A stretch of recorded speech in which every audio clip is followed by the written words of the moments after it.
하나님 말씀 다 같이 보겠습니다. 에스겔 22장 6절에서 16절입니다.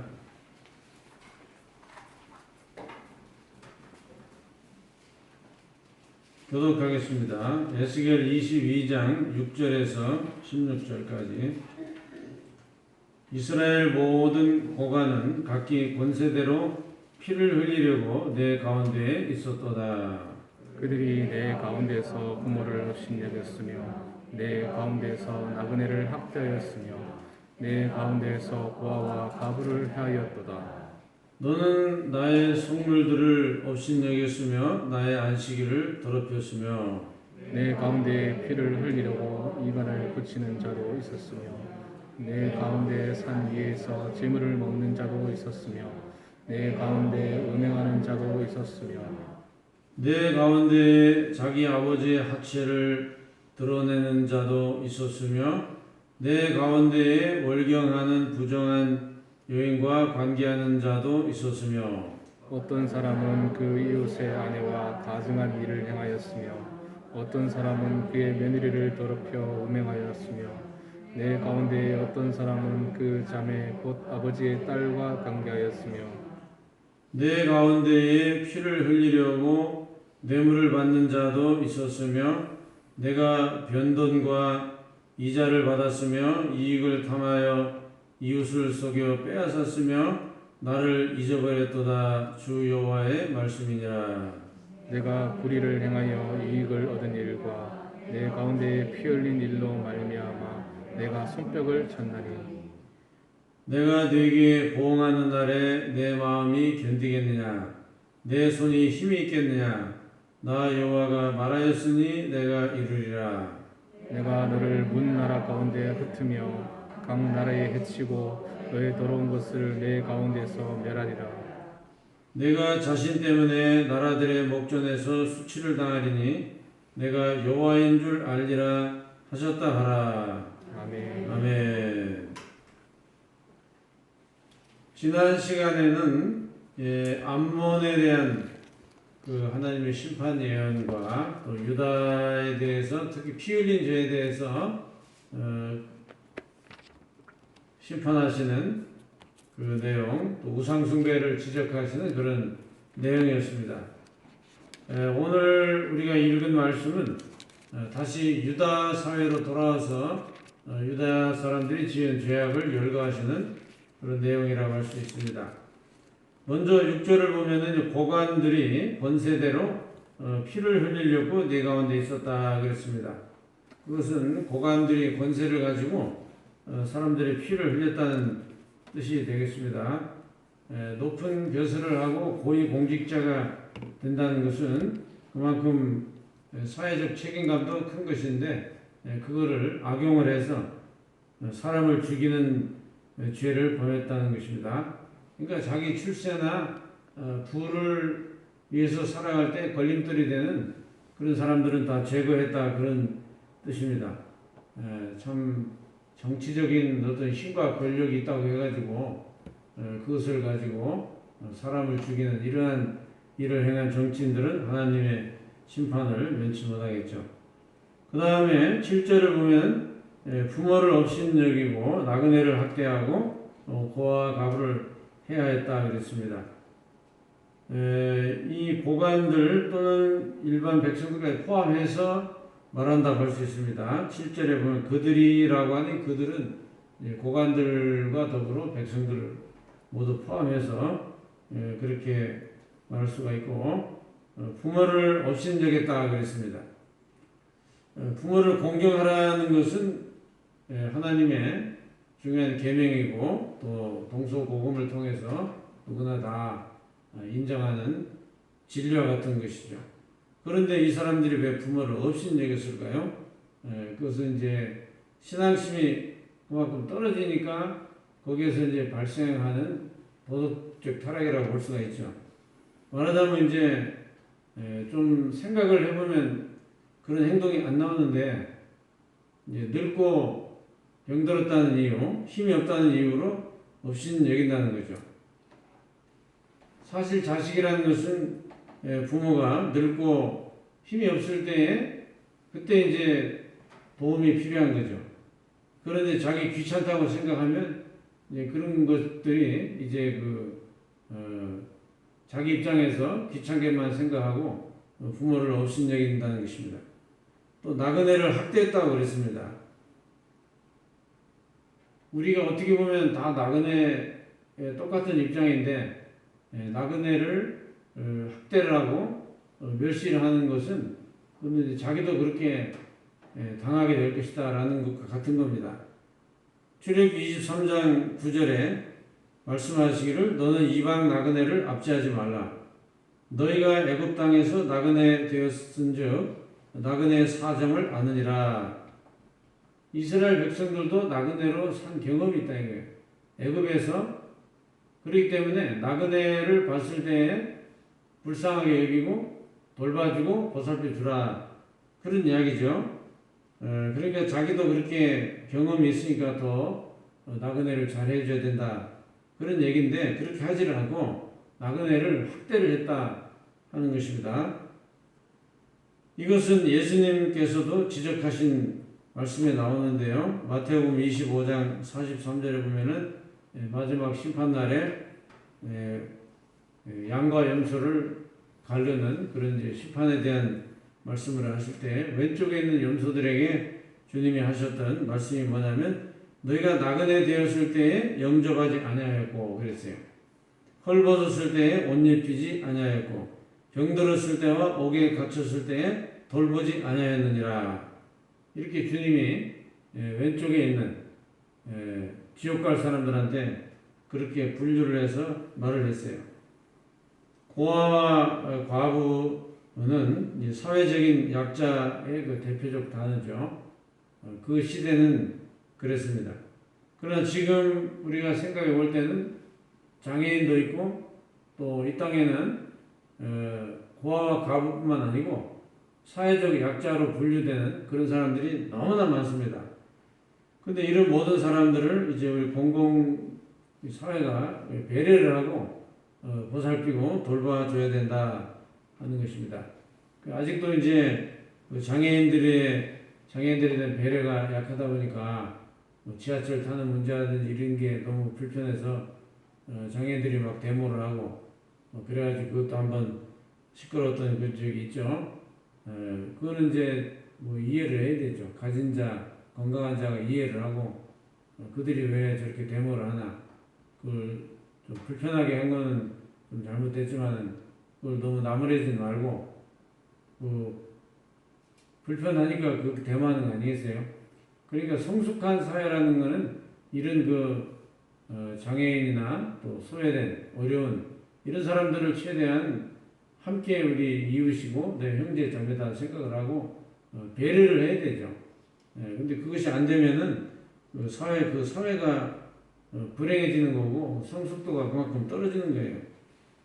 그래서 이런 것들을 전반적으로 유대 사회가 이렇게 행치를 못하고 불의를 행했음을 알 수가 있고 8절에 보면은 나의 성물들을 업신여겼다. 그런데 성물을 업신여겼다는 말은 하나님께 바쳐야 될 거를 다른 데 갖다 바쳤다 그런 뜻입니다.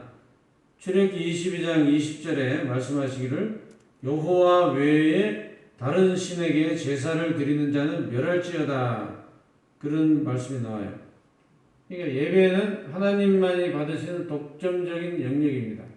그런데 다른 신에게 예배를 드리면은 그것은 하나님을 배신하는 것이고 하나님의 분노를 일으키는 것입니다. 다른 신은 예배할 수가 없고 예배 받을 일도 없고 예배해서는 안 돼요. 오직 하나님께만 우리가 예배를 드려야 되는데 하나님께 드려야 될 예배를 다른 신에게 드린다. 다른 신에게 뭐 갖다 바친다. 그것을 하나님이 용납하지 않는다. 그런 말씀입니다. 또 내 안식일을 더럽혔다 그랬습니다. 안식일을 더럽히는 건 딴 게 아니고 안식일날 하나님께 전념을 해서 예배 드리는 일에 치중을 해야 되는데 그 안식일에 나무하러 가고 안식일에 장사하러 가고 안식일에 사업하러 가고 이렇게 했기 때문에 그 안식일을 더럽혔다고 책망을 받은 거예요. 그러니까 오늘날에 완성된 안식일이 주일날 아닙니까? 이 주일이 안식일의 완성인데 우리가 주일을 지킬 때도 그런 마음을 가지고 주일날은 될 수 있으면 경건하게 예배에 집중하고 세속적인 일은 좀 줄이고 하지 않고 이렇게 주일을 잘 지켜야 함을 깨달을 수가 있습니다. 또 9절에 보면은 내 가운데 피를 흘리려고 이간을 붙였다 그런 말씀을 했어요. 피를 흘리려고 이간 붙였다는 이 말은 무슨 뜻이냐면은 사람 죽이려고 법정에서 거짓 증언을 했다 그런 뜻이에요. 이것도 참 사람이 할 짓이 아니죠. 법정에 가서 왜 거짓 증언을 해요? 사람 죽이려고 그건 참 큰일 날 짓을 하는 거죠. 또 산 위에서 재물을 먹었다 그랬습니다. 이것은 이제 우상 숭배한 재물을 먹었다 그 소리죠. 산 위에서 산당에서 제사 지낸 제사 음식을 먹었다. 그 제사 음식을 왜 못 먹게 합니까? 그거는 그냥 음식 아닙니까? 그냥 음식인데 그걸 왜 못 먹게 하죠? 귀신과 교제하기 때문에 못 먹게 하는 거예요. 그러니까 그 음식 자체에 무슨 이제 귀신부터는 아니지만은 그 의미가 그 음식이 귀신에게 제사를 드린 음식인데 그걸 먹는다는 자체가 그 귀신과 영적으로 교감이 되는 거예요. 그러니까 영적으로 오염이 돼요. 마음이 하나님 중심으로 서지를 못해요. 그래서 이런 제사 음식을 그래서 못 먹게 하는 거예요. 귀신과 교제하는 것이 되기 때문에. 그 다음에 내 가운데 음행하는 자가 있었다 말씀을 하시는데 그거는 10절 11절에 이제 나옵니다. 결국 이제 불결한 행동을 집합적인 표현으로 그렇게 말을 한 겁니다. 그럼 10절 11절에 나오는 내용은 뭡니까? 이거는 레위기 18장에 주로 나오는 근친상간의 죄에 대해서 말하는 겁니다. 성적인 범죄를 짓는 유형이 참 여러 가지가 있는데 근친상간의 이 죄는 더 아주 악질적이다 이렇게 말할 수가 있습니다. 보통 우리가 이제 인간이 심리적으로도 친족이나 혈통관계에 있는 그런 사람들하고는 성적인 이끌림이 일어나질 않아요. 우리 또 윤리적으로 그 절차가 되고 그런 생각 자체가 안 들죠. 그런데 근친상간의 그 성적 범죄를 짓는다는 것은 고의적인 거고 아주 그 좀 질이 안 좋은 겁니다. 상당히 그 안 좋은 상황인데 유태인들 사회에서 이런 일들이 많이 일어났던 것 같습니다. 자, 그 다음에 12절을 보면은 피를 흘리려고 뇌물을 받았다 그랬어요. 그러니까 이건 뭐 청부살인 같은 것 같아요. 그죠? 상대방을 죽이려고 뇌물을 받아가지고 그 돈 받은 그 죄로 사람을 죽인다. 이런 것은 정말 악한 것이죠. 또 변돈과 이자를 받았다고 말하겠습니다. 율법에는 이 변리, 그러니까 이자 받는 것에 대해서 금지를 해놨어요. 같은 동족끼리 그 돈 거래를 할 때는 그냥 꿔주라는 거예요. 이자 받지 말고 그냥 꿔주고 원금만 받고 이자는 받지 않도록. 왜냐하면 없는 사람이 결국 꾸는 거잖아요. 있는 사람은 어디가 달라소리 할 필요가 없잖아요. 그러니까 가뜩이나 없는 사람이 이제 빌려주는 거니까 같은 동족 간에는 이자를 받지 말고 그냥 빌려줬다가 나중에 원금만 받도록 하라는 그런 율법의 취지입니다. 그런데 그렇게 하질 않죠, 사람들이. 그 다음에 이웃을 속여서 빼앗고 나를 잊어버렸다 그랬어요.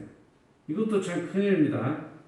남을 속여서 빼앗는 것도 이제 탈취하는 이 강도 같은 짓이고 또 하나님을 잊어버려. 그 제일 큰 결정적인 약점입니다. 잊어먹을 게 따로 있지. 하나님을 잊어버리면 어떻게 합니까?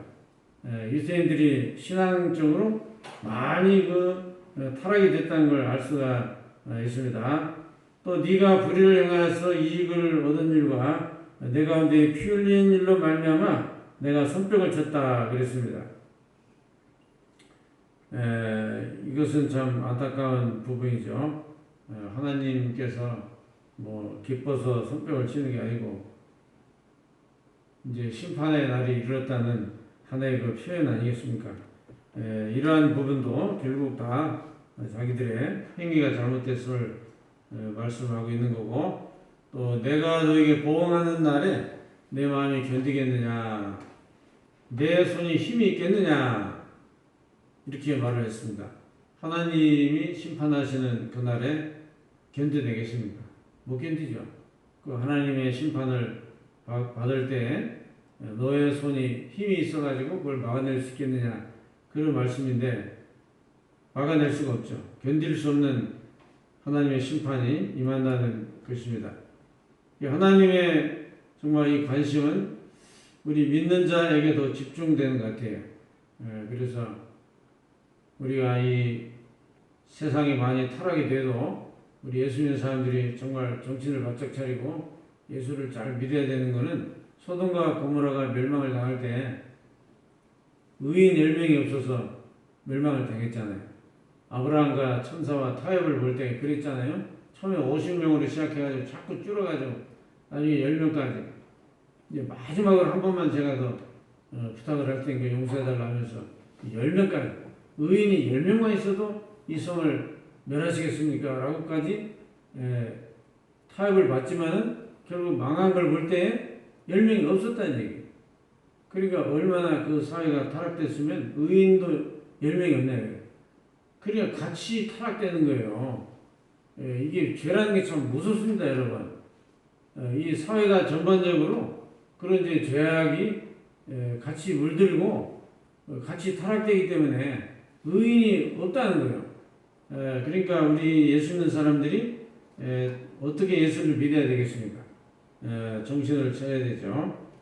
여러분, 예수님이 십자가에서 저주와 심판을 받은 걸 생각해 보세요. 십자가에 주님이 돌아가실 때 얼마나 처참한 모습으로, 그 저주스러운 모습으로 그렇게 돌아가셨습니까? 그게 바로 죄에 대한 심판을 보여준 거잖아요. 죄는 이렇게 무서워요. 심판을 받아야 되고 처절하게 찢겨져야 되고 비참하게 죽어야 되는 게 죄의 결과입니다. 예수님이 우리 대신 그렇게 죄값을 받았잖아요. 그러니까 죄가 얼마나 무서운 거라는 걸 우리가 이제 봤잖아요. 그러니까 우리가 그 죄를 용서받았잖아요. 우리가 어떻게 살아야 돼요? 우리는요, 죄하고 싸우는 십자가의 분별입니다. 우리는 예수님이 그렇게 처절하게 십자가에 돌아가신 그 죄 때문에 그런 죄를 용서받았는데, 우리가 체면 있고 염치가 있지 내 죄로 인해서 주님이 그렇게 죽었는데 그 죄를 멀리하고 그 죄와 우리가 싸우지 않는다면 그 예수님이 뭐하려고 그렇게 돌아가셨겠어요? 아무 의미가 없지. 그러니까 우리가 다른 게 아니고 예수 믿는 사람은 죄와 싸우는 십자가의 분명입니다. 죄와 싸워야 돼요. 적당히 살면 안 돼요. 그거는 이제 뭐 불신자나 도덕적인 마음을 갖고 사는 사람들은 뭐 우리는 어떻게 살지 모르겠지만은 우리는 처절하게 싸우는 거예요. 죄와 싸우려면 어떻게 해야 돼요? 가슴을 치고 회개하는 삶을 살아야 되는 거예요. 회개를 통해서 우리가 변화가 일어나고 회개를 통해 발전하고 회개를 통해 죄와 점점 멀어져 가는 거예요. 회개를 하지 않고는 죄와 싸워 이길 수가 없어요. 그래서 여러분, 우리 예수 믿는 사람은 철저히 죄와 싸우는 일을 해야 됩니다. 우리는 이미 용서받았으니까요. 이제 천국 가는 거는 걱정하시지 말고 우리의 남은 인생은 죄하고 싸우는 일만 남은 거예요. 철저하게 싸워야 돼요. 싸워서 회개하고 날마다 변화를 갈구하고 하나님 앞에 우리가 그렇게 노력하지 않으면 발전이 안 돼요. 그리고 사람은 나이가 들수록 더 악해지고 타락해져요. 그러니까 회개 생활 철저히 안 하면 우리가 안 됩니다. 교회 다닌다는 것만 가지고도 안 돼요. 우리는 십자가의 군병으로서 내 안에서도 죄가 솟아오르죠. 밖에서도 죄가 나한테 다가오죠. 어떻게 할 겁니까? 우리는 죄와 싸우는 그런 용사가 되기를 축복합니다. 자, 그 다음에 이제 흩어버린다는 거 15절에 보니까 이스라엘 백성들을 문나라 가운데 흩어버린다고, 해쳐버린다고. 죄의 결과겠죠. 그래서 비극이 찾아왔어요. 지금 이제 우크라이나에 이제 전쟁이 나서 이렇게 됐는데 저는 이제 그게 좀 궁금한 게 있었어요. 왜 하나님이 저 나라를 저렇게 두드려 패가지고, 러시아라는 나라가 물론 잘못된 거지만은, 왜 우크라이나 나라를 하필이면 저렇게 두들겨 패가지고 저 나라가 저렇게 지금 쑥대밭이 됐나. 그 뭐 외국에서 뭐 이렇게 뭐 무기 갖다 주고 뭐 아무리 원조 해주면 뭐합니까? 지금 그 나라가 전쟁터가 된 거 아니에요, 지금. 전쟁터가 돼가지고 다 지금 건물이랑 건물은 다 무너지는 지금 그런 판인데, 전쟁은 그 우크라이나 국민들이 하고 있잖아요. 무기는 우리가 내주고. 그러니까 이게 뭐냐고. 꼭 6.25 전쟁을 보는 그런 기분이에요. 우크라이나 왜 이렇게 됐을까? 왜 그 사람이 뭐 죄가 있나? 우크라이나 사람들이 무슨 신앙생활 잘못했나? 그것도 러시아 정교회에 속한 그런 이제 그 교회를 많이 세우고 또 예수 믿는 사람이 많은 나라인데 이게 어떻게 된 거지 하고 그 원인에 대해서 제가 상당히 좀 궁금했어요. 이 우크라이나가 왜 이런 일이 일어났을까? 근데 그게 하나 깨달아진 게 있어요. 뭐냐면 우크라이나가 이 전쟁 나기 전에 나라가 어떤 상태였냐면 친러시아파와 반러시아파와 내분이 일어났어요. 사실은 그 나라에 러시아를 좋아하는 국민과 러시아를 반대하는 국민과 이렇게 그 민족적으로도 가깝고요. 러시아 그 민족하고 같은 민족도 많고 그러니까 나라가 두 쪽이 난 거죠. 가만히 생각해보니까 우리나라하고 비슷한 거요. 우리나라도 은근히 북한을 좋아하는 그런 파가 있고, 북한을 싫어하는 파가 있고, 이 좌파가 있고 우파가 있고 지금 국내에서도 이게 분열이 일어나가지고 엄청나게 싸워요 지금. 정치적인 일 모습을 보면은 이게 뭐 총만 안 들었지 아주 이게 이거 좋은 현상이 아니구나. 그리고 우리가 일본에게 지배를 받았는데 도대체 우리가 무슨 죄를 졌길래 이렇게 일본한테 나라를 뺏겼나 하고 이제 곰곰이 생각해 보니까 그것도 맨날 싸우다가 나라를 뺏긴 거예요. 가만히 보니까. 사색당파 알죠?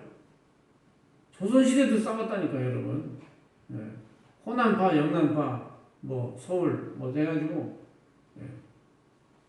이 사대 문파가 갈라져가지고 아주 뭐 치열하게 조선시대도 막 얼마나 싸웠나 몰라요. 막 당파 싸움은 막 아주 막 날이 새면 피바람이 불고 숙청을 당하고 막 없는 죄도 막 덮어씌워가지고 막 다 죽이고 이 짓을 하다가 망했는데 6.25 전쟁은 또 왜 났나? 해방을 맞이했는데 우리나라 어떻게 됐어요? 좌우로 갈라져가지고 이 나라가 얼마나 싸웠나 몰라요. 박헌영이가 하도 거짓말을 쳐가지고 대한민국 70% 이상이 공산당에 다 가입을 할 정도로 좌파로 다 넘어갔어요. 그때 30대 70 정도로 공산주의에 다 넘어갔던 그때입니다. 그런 시절이 있었어요. 우리나라에. 그래가지고 또 갈라져 싸우다가 목걸이 나와. 불안해요. 솔직히. 이게 여러분 이것도 사회적으로 볼 때는 큰 죄 같아요. 이 죄 같아요. 여러분 분열하면 안 되겠어요. 분열하면 안 돼요. 어쨌든 분열하면 안 돼요. 싸우면 안 됩니다. 우리끼리 싸우면 망합니다. 왜냐하면 마귀에게 틈을 보이지 마라 그런 말 있죠. 틈이 뭐예요? 이 갈라진 틈. 그러니까 사람도 이렇게 틈이 갈라지면요. 그 갈라진 틈으로 마귀가 들어와요. 마귀가 역사를 해. 그러니까 여러분 절대 틈이 안 생기도록 하세요. 부부간에도 틈이 생기면 안 돼. 부부간에 틈이 생기면 그 마귀가 역사를 한다니까 또. 교회도 마찬가지고. 이렇게 분열이 되고 뭐 이렇게 해가지고 되겠냐고. 나라도 마찬가지고. 교회도 지금 연합이 하나 안 돼가지고 아주 뭐 창피해. 뭐 창피해요. 노예 가도 그래. 시찰에 가도 그래. 하여튼 모였다 하면 꼭 두 표로 갈라져 싸워. 지금 한심해가지고 가기도 싫어서 하시는. 그렇지만 또 화합을 해야 되니까 그렇게 하고 있습니다만은 여러분 참 안타깝습니다. 왜 이렇게 갈라지는지 이게 나라 망할 짓이라는 것을 여러분 깨달아야 이게 큰 죄입니다. 여러분 그리고 16절 너가 자신 때문에 나라들의 목전에 수치를 당한다. 너 자신 때문에 그래 됐다는 거예요. 수치를 당하는, 멸망을 당하는 원인이 바로 너 때문이다. 이 얘기죠. 그러니까 뭐 남 얘기할 거 없고 다 우리 자신이 문제죠. 그래서 유대인들이 망한 이 죄악들을 우리가 쭉 살펴보면서 이러한 그 유사한 일들이 우리에게도 지금 일어나고 있구나. 우리한테도 없다고 볼 수가 없다. 그러니까 안심할 거 하나도 없어요. 정말 우리가 기대하는 것은 우리 예수 믿는 사람들이 예수를 잘 믿는 길밖에 없어요. 어차피 불신자는 이게 변화될 리가 없잖아요. 하나님이 보실 때 이게 뭐 회개도 안 하는 사람들이 무슨 변화가 일어나겠어요. 어차피 하나님이 그쪽에는 기대할 수가 없어. 좀이라도 하나님이 기대를 갖는 것은 우리 믿는 사람들인데, 우리 믿는 사람들이라도 정말 그 정신을 차리고 이 세상 사람들처럼 그렇게 휩쓸려가지고 그렇게 살지 말고, 우리는 예수 십자가의 은혜로 구원받은 사람들이잖아요. 그러니까 죄의 그 심각성을 너무나 잘 알아요. 그 죄 때문에 지옥 가는 거 아니에요? 그러니까 저와 여러분은 어쨌든 이 죄와 싸우는 십자가의 그 용사인 줄 알고 죄와 싸우고 날마다 회개하면서 겸손한 마음으로 우리가 승리해야 될 줄을 믿습니다. 기도하겠습니다. 하나님 아버지 감사합니다. 유대 나라